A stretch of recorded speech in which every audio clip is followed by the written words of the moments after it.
कुरान पाक की बेअदबी अगर किसी जगह करते हैं, अजाब नहीं आने वाला, तुम्हारी नस्लों में कलमा ला इलाहा इल्लल्लाह मुहम्मदुर रसूलुल्लाह पढ़ने वाले लोग पैदा होंगे। और जिस जमीन पर कुरान पाक को जलाया गया, उस जमीन से 5 वक्त अल्लाहु अकबर की सदाएं आने वाले दौर में दुनिया देखेगी। ये कुरान का निजाम है,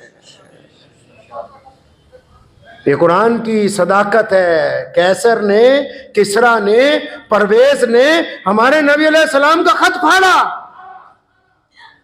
कहां है परवेज,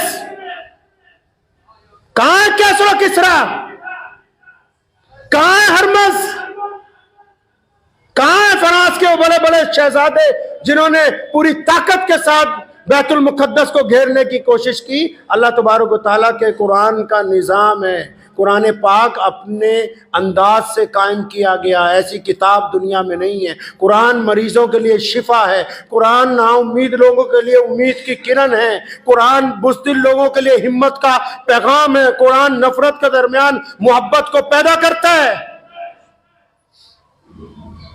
तो कुरान पाक की जब कहीं बेअदबी होती है तो फिर वहां पर कुरान पाक को मानने वालों की बुनियाद रख दी जाती है। कुरान पाक की तालीम के आम का फैसला कर दिया जाता है। ये अल्लाह तबारक व तआला ने दुनिया को बारहा दिखाया, एक बार नहीं।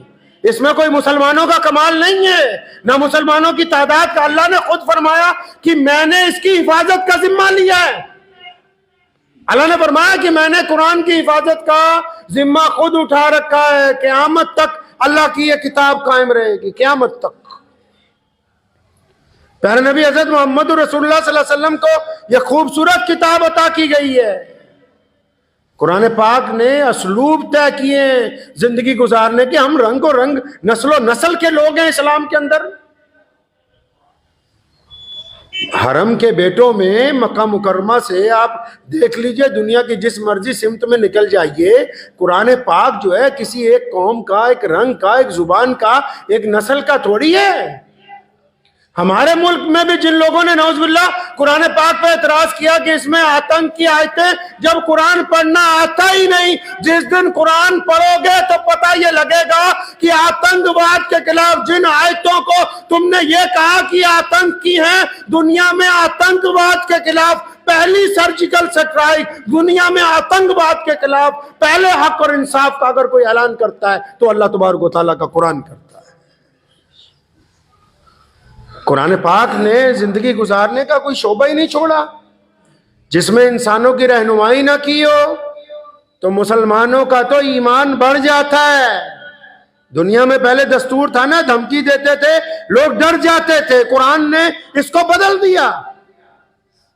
अब धमकी देते तो ईमान बढ़ जाता है, हिम्मत आती है कि अच्छा कुरान तो बड़ी अजमत वाला है। आज भी दुश्मन इसका एतराफ कर रहा है, आज भी इस बात को मान रहा है कि दुनिया में अगर कोई आला तरीन किताब है तो अल्लाह तबारक व तआला का कुरान है। कभी स्वीडन में, कभी फ्रांस में, कभी फ्लोरिडा में। इसका मतलब दुनिया का जो ताकतवर तरीन हुक्मरान आज भी है, जो दुनिया में अपने आप को दादा कहते हैं, अमेरिका, उनको भी अगर किसी बात से तशवीश है तो अल्लाह तबारक व तआला के कुरान पाक से है। और एक हमने इस ऐसी किताब को जिससे दुश्मन को डर लगता है, एक ऐसी किताब को जिससे नफरत फैलाने वालों को डर लगता है, एक ऐसी किताब जिस पे जुल्म करने वालों को डर लगता है, एक ऐसी किताब जिसने जिंदगी गुजारने का सलीका दिया हो, जिसने माँ बाप का एहतराम, मियाँ बीवी की बातें, जिसने नमाज पढ़ने का तरीका, जिसने कारोबार करने की अदाएं, जिसने मोहब्बत का इजहार, जिसने कोई ऐसा शोभा नहीं छोड़ा जो हमें बताया ना हो। तो हमने भी एक जुल्म किया, खासकर जो भारत के मुसलमान हैं, इन्होंने ऐसा जुल्म किया अपने साथ, अपने पैर पे ऐसी कुल्हाड़ी मारी कि 2 काम जो हैं सबसे खराब काम जो इन्होंने किए। एक, पहला कुरान पाक को बंद करके नाजरा पढ़ना शुरू किया। अब नाजरा पढ़ना कोई गुनाह तो नहीं है, लेकिन बिना तर्जुमे के पढ़ना गुनाह है। मतलब समझ ही नहीं। वो कहते बस बंद कर दो, जो बुढ़ा मर जाऊगा फिर कुरान पढ़ावांगे। तो जी बस 500 रुपये मौलवी साहब को देंगे, कुरान पढ़ दो, हमारे अब्बा का इंतकाल हो गया। आप कभी किसी मदरसे में पढ़े? नहीं पढ़े तो चले जाओ, 10 दिन पढ़ लो। जो छोटे छोटे बच्चे होते हैं ना, उनको कहते हैं फलां के घर कुरान कहानी है, वहाँ चलो दावत है। अब अगला कहता है 2-2 4-4 सभे इकट्ठी पट्टी जाओ, इतना केड़ा चौधरी साहब देखना आ रहे कुरान कितना पढ़िया कितना नहीं पढ़े। इन्होंने बेहतरीन अल्लाह की किताब, जिसने इन्हें सलीका देना था जिंदगी गुजारने का, कुरान पाक ने छोटी छोटी बातों का जिक्र किया है। कुरान पाक ने नमाज की वजह तस्मिया बयान की। कुरान पाक ने यहां तक कहा किन लोगों से गुफ्तगू करनी है, किन से नहीं करनी। कुरान पाक ने यह कहा कि यतीमों के साथ मामला कैसे करना है। कुरान पाक ने यह बताया कि जालिमों के साथ किस तरह गुफ्तगू करेंगे।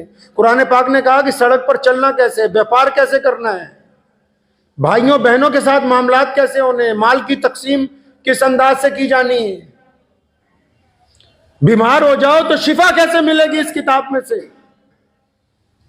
साइंसदान बनना है तो कौन सी आयतें हैं कुरान पाक की जो दुनिया के रमूज खोलती हैं। रसूलुल्लाह कभी समुंदर की तरफ एक कदम नहीं बढ़े और तहतुस सरा का जिक्र, तहतुस सरा का, समुंदर के नीचे 7वीं तह का जिक्र कुरान पाक ने किया है। आसमानों के रमूज खोल के रखे, इंसान के जिस्म के रगों पे के रमूज खोल के रखे। और इन्होंने, भारत के मुसलमानों ने इस किताब को बंद किया। कहते हैं नाजरा पढ़ा दे, जब अब्बा जी का इंतकाल हो जाएगा तो बख्शवा देना बस। दूसरा, हुजूर सल्लल्लाहु अलैहि वसल्लम की सीरत नहीं पढ़ी, सीरत को बंद करके फतवों की किताब ले आए।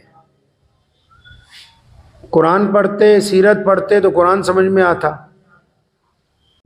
2 काम गलत किए, अब उनकी वजह से फिर परेशान हो गए। उनको